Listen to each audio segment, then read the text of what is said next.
अस्सलाम वालेकुम। आज की इस वीडियो में हम बात करने वाले हैं मजबूत निगाही तंबाकू नोशी। दोस्तों, अगर आपने अभी तक हमारा चैनल सब्सक्राइब नहीं किया, प्लीज चैनल को सब्सक्राइब करें, वीडियो को लाइक और शेयर भी करें। आम तौर पर तंबाकू नोशी का मतलब सिगरेट पीना है। हालांकि तंबाकू नोशी की दूसरी शक्लें भी इसमें शामिल हैं। सिगरेट नोशी हमारे मुल्क में सबसे ज्यादा फैलने वाली आदत है।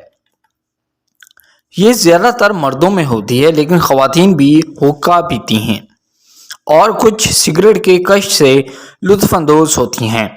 नौजवान लड़के बिलखसूस तलबा इसका बहुत ज़्यादा शिकार हैं। इसमें कोई शक नहीं कि तंबाकू नोशी वक्ती तौर पर तंबाकू नोशी करने वालों को ताजगी बख्शती है, लेकिन सिगरेट में निकोटीन नामी नुकसानदा अंसर पाया जाता है जो एक मोहलिक जहर है। डॉक्टरों ने खबरदार किया है कि निकोटीन सिगरेट नोशी सेहत के लिए नुकसानदा है। तंबाकू नोशी से गले की बीमारियां और तब तक की बीमारियां पैदा होती हैं। ये फेफड़ों के कैंसर की बुनियादी वजह है। तंबाकू नोशी करने वाले आम तौर पर सर्दी, खांसी और इन्फ्लुएंजा का शिकार होते हैं। वो सांस के बदबू का भी शिकार होते हैं। तंबाकू नोशी बिनियाई यानी कि आंखों की रोशनी और निज़ाम इन्हज़ाम के लिए भी नुकसानदेह है। तंबाकू नोशी करने वालों को याददाश्त में कमी भी आती है। तंबाकू नोशी करने वाले हार्ट अटैक का शिकार होते हैं। तिब्बी तहकीक से पता चलता है कि तंबाकू नोशी कम मुतवक्का उम्र की अहम वजूहात में से एक है। आलमी बरादरी इसे यकसर मुस्तरद कर चुकी है। इन्होंने तमाम अवामी मकामात पर इस पर पाबंदी लगा दी है।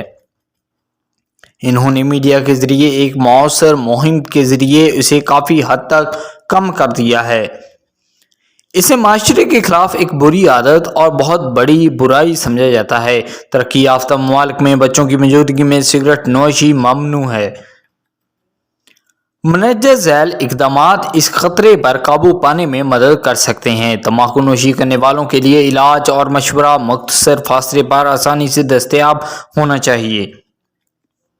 अवाम को इसके खिलाफ तहरीक देने के लिए मीडिया को अपना किरदार अदा करना चाहिए। तंबाकू नोशी के नुकसानात को निसाबी किताबों में हर सतह पर उजागर किया जाना चाहिए।